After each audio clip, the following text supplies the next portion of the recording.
The Dust Bowl of the United States. Sand and dirt approach the landscape. Once beautiful skies and land turn dark.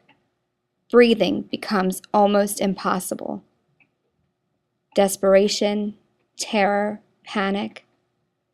There is no escape in the United States from the Depression, and now storms are ravaging the Midwest.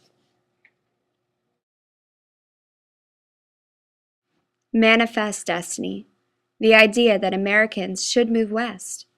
Finally, with the Indian Removal Act, the Trail of Tears, thousands of hopefuls made their way to places like Oklahoma in search of free land given to them by the government.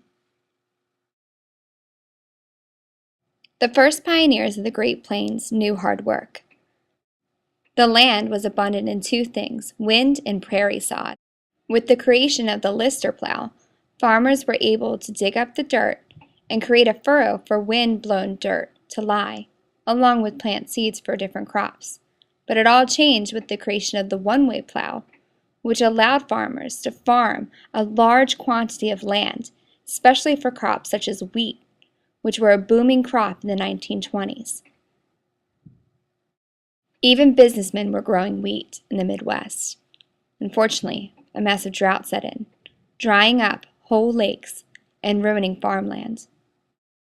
With this new farming system, blowing dirt had nowhere to lie.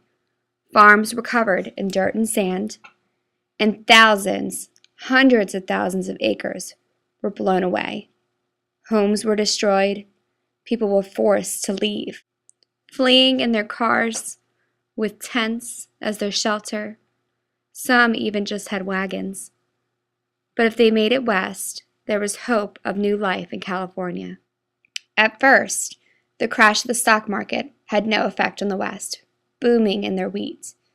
But finally, the dust storms began in 1931 and continued to get worse throughout the decade. There was no escape, little help from the government, and finally, their American dreams were crushed. And now we are forced to bear witness to what happened in the Great Plains in hopes that will never happen again. To not overplow and to take care of our land so it will take care of us.